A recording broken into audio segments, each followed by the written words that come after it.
Welcome to the UTPA Men's Basketball Show. My name's Jonah Goldberg, and joined by the one and only Dan Hipsher, the head coach of the UTPA Men's Basketball team. Since the last time we spoke with you, the Broncs finally returned home for back-to-back games for the first time since November and fell in a classic double overtime game to Idaho, 86-85, before dropping to Seattle, 64-46 on Saturday. And Coach, after playing a double overtime game, do you look at that Seattle game and think, man, we were tired? Well, I wish I could say that, but these are young kids. We didn't stress them out a lot on Friday, and they had an opportunity to get plenty of rest. Seattle got their tail whipped on Thursday in New Mexico and had to fly over here, so they had every reason to be as tired. The difference would be our legs maybe a little bit, we're more perimeter oriented, and it could have been an effect on our legs a little bit. Seattle just pretty much muscled us up and beat us up on the block. They're a really, really big and talented team around the basket, and it gave us a lot of problems. Well, let's go back to that Idaho game, double overtime. Such a quirky game, I think is a good way to put it. On both sides, there was points scored before the clock started. There were an inordinate number of fouls, and just everything that could happen seemed to happen in that game. No doubt about it, and it turned out at the end with another crazy play. So we dug ourselves a hole in the first half, bounced back, got back into it, could never really get the lead, and until the second overtime really, and. But, it was back and forth all the way down the stretch and then through the overtimes. And then we caught a lead with about 50 seconds left with a 5-point lead. But, they were able to grab a couple offensive rebounds and make a couple plays. And then we made a mistake on the final out-of-bounds play that gave them a chance to drive. And then I'll give him this. The kid made a pretty good floater over top of Shaq Hines, extended, and beat us at the buzzer. In the game that it had 61 fouls, was the most fouls that you had drawn with 31 this year, and then the second most fouls you committed with 30. When there are 70 or 80 free throws shot in a game, does that affect the rhythm at all? No doubt about it. Now a lot of those were in the overtime too, so right. You do get a little extra time there. But yeah, there was a real rhythm problem in the game. We missed 16 free throws, a couple one-on-ones, and so there's 17, 18 possible points you give away, and then they go to the line, and they missed 14 free throws, but got a couple of them back and made some plays on them down the stretch. But we got out-rebounded, got pounded on the board the second night with Seattle, but got out-rebounded in the Idaho game, some big ones down the stretch. And again, size is a problem for us, physicality, but we got to find a way to scrap and take care of that. And many times, Jonah, you can counter physicality and size and strength with skill, but we really don't have that combination of big guys that are highly skilled either. So we're just kind of small, and we have to learn a way to kind of fight through those things. And we saw it towards the end. Everybody was fouling out on both teams, and you lost both of your centers in Cleveland and Toivonen. Yeah, and then you're playing Leathers at 6'5" and not a great jumper by any means, but he's banging away in there, and we're trying to get rebounds and just struggled to get them. But got an unbelievable rebounding performance from Javon Farrell at the 2-3 spot with 17 rebounds. So he was scrapping and digging and getting them everywhere. He nearly had a triple-double. Yeah, 22 points, 17 rebounds, 7 assists. Really had a great effort and, did a good job. And, I always look at a thing. When you get 22 points on 13 or 14 shots, you're producing good offense. Farrell also played 45 minutes in that game. Amazing that he managed to find 5 minutes off. I don't remember him leaving the game. No, I try to bop him out once in a while, but to be honest, we may have to get into some heavy minutes because statistically in the conference we've got 4 to 5 guys that are showing that they're at least putting up pretty good numbers that would give us a chance to be successful. And unfortunately, the last 5 or 6 that I've tried to play, their statistics aren't showing that maybe I should be playing them. So these guys are going to have to start strapping on some minutes, and you know, what kid doesn't want to play? So yeah, they'll be all right. Yeah, I mean, we saw a little bit of the potential of a smaller rotation against Seattle, where while you did use, I don't know, 11, 12 guys, 4 of them only played 4 minutes or less. Yeah, so, you know, there again, we played 1, 2, 3, 4, 5, 6, 7, 8 guys, 16 minutes or more, or 15 minutes or more, or 10 minutes, I guess, because Cleveland only played 10 minutes. But, you know, we may have to get to where we're at 7 and go from there and just see where we're at. But because we're just not getting the production that we need. And the problem is that the heavy minutes guys have some bad times too, and they need somebody to come in and play well. But we're not getting a lot of that. So we got to figure out a way. Seattle game down 13 at halftime. You shook it up a little. Came out with a different starting lineup in the second half. Yeah, I just came out trying to change a little bit and give some guys opportunities because other guys weren't playing very well, and you know, that didn't really work out either. So unfortunately, Jonah, we had a run where it was 7 or 8 points from about the 10-minute mark of the first half to about the 3-minute mark. And we could not get over the hump. We blew some layups. We missed some open shots. We didn't convert easy opportunities, didn't make a couple free throws, because the game could have well been a 4 or 5 point game at half. Instead, a couple of mistakes, boom, it goes from 7 or 8 to 13. And, you know, 5 for 21 with 8 turnovers will do that for you. I don't have any magic for that right now, but you know, we did fight through it for a long, long time, but then it caught us. You know, one thing I've noticed in both of those games, the basket that got you to within 7 points was hit by Jamal Dantzler. And then in the Idaho game, Dantzler hit back-to-back layups to tie the game late in the first half, and then he had the buzzer-beating 3 at the end of the half, and then he gave you guys the lead with a minute left in the second half, and then hit a free throw to make it a 2-possession game late in the second overtime. Those are all of his points. Yeah. They all seem to come at big times. Little putbacks around the basket and stuff is what he's pretty good at. Unfortunately, he cut it to 7 and then gave up a bucket at the other end to make it 9, and then threw it away twice in a row to make it 13. So, again, it's consistency of performance, not the little windows. So, yeah, you know, positives and negatives tend to hurt too. So it's a little bit of both. And Jonah, that's one of the things we struggle with, is some guys who are a little more athletic and maybe can defend a little better. They're not maybe so skilled offensively on the other end, you know. And, you know, you've heard me say it 100 times, but it isn't football. We don't play the platoon system. You don't get to play offense and defense. So you try to blend the ability on both ends. And right now it's, you know, I can't say we're good at either end, but we need more guys that can do a little bit more on both ends. Well, it's not like your opponent's shooting percentages have been out of this world. No.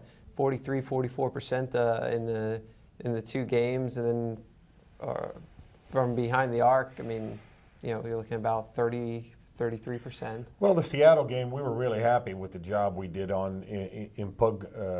UMAPEG, you know, a guy came in here shooting great numbers. We did a good job on him, but man, did the physicality catch up to us. Sunderhouse has come out of the woodwork for him. He had 22 on us. He had 22 at New Mexico State. Now, if you're a post player scoring on those New Mexico State guys at the basket, you're pretty good. And he's a big, strong, physical kid that's really come in and gave him a great push at that 4 spot. And they are a big team. They just keep bringing big ones at you. Yeah, you know, it's funny, when I was looking at the lineup before the game, I was like, okay, Clarence Trent, he's thick on the inside, and you know, Jack Crook is just gigantic. Well, the 2 of them combined, you know, Trent had 7, Crook didn't score. Crook did have 10 rebounds, but then Sunderhouse, you're right, 22 and 13. It was like, holy smoke. Yeah, he's really come in and played well. They were starting a kid, Denikin, and they moved him out of the starting lineup after Sunderhouse started to find his rhythm. And he is a big physical kid. And to be quite honest, some of the rebounds that he attained were rebounds that were going to be very difficult for us to get to. No matter, we were knocking him, hitting him, trying to drive him out. He's just too big and physically strong down there for us. So, again, you have to counter that then by exploiting him on the other end. And, Justin didn't have a night, he made 4 threes at Texas A&M and hasn't made one since. So, it's just kind of who we are right now, and we have to find a way. Yeah, it's funny. He had a good 3-night, really all around, I thought, at A&M. I think he hit 7 and then 6 in these last 2 games combined. What changes for that to happen? I don't know. I know I have a feeling that our kids are fairly nervous at home. They want to play well. They have friends and people there, and they want to do well. And it's almost like we've been more relaxed on the road than we have been at home. But, part of it is just getting past, their thoughts and feelings of themselves and playing to with the kind of confidence and ability that they can play with. So it is frustrating to see that because we have really, really struggled to make shots here at home. So in a funny way, are you happy the next 3 are on the road? Well, not really, but I guess it's not bad. But they'll be difficult games. Both teams, good teams, and then I think New Mexico State the next week, the best team in the league. So, but yeah, good that we'll have 4 of our first 6 on the road, which then flops back to us in the second half of the season. So we'll get some more home games down the stretch, and yeah, I mean Kansas City, Chicago State, chance to pick up some wins, pick up some barbecue, and pick up some pizza. You're bringing the food back, right? Yeah, exactly. I'll bring you a little Lou Malnati's pizza back from Chicago, the world's best. So, and I'm not even getting paid for that advertising. I'm just going to throw this out there: the world's best, Chicago style. Exactly. Exactly. Yeah. Other style. I'm a big New York fan too, the thin crust stuff. So believe me, I've been to all of those too. But you will focus on the basketball, right? It's not all about the food. Maybe, I don't know. Maybe the practices, maybe we need to get off of practice, just go eat and relax a little bit because it seems like we're struggling. I give the kids credit. They fight every night. They try, they compete, they work. But, it's tough, as we've talked about, when you go down defensively every time and have to get a stop and you're in transition all the time because you just can't get some baskets to get going, getting a good rhythm offensively. But, got to just keep working through it. Now, I was chatting with our beat reporter, Josh, after the game, and he made a great observation, paid you a nice compliment, and your players as well, saying that, it didn't seem to matter what the score, the time was. I mean, you guys were in the full court press down, whatever it was, with just a couple minutes left, and there is no quit in this team. No, not at all. They've got it, and they get frustrated, but they want to play well, they want to do well, and we've just got to keep on grinding and try to find a way. But we're at 10 in a row now, and many opportunities in that stretch to maybe catch a win, but haven't been able to complete it. And I know it's a burden on them, just like it is on us. Well, now that you've got your first 3 WAC games through, and I know you've already been watching tape on plenty of other teams, what would you describe this conference as?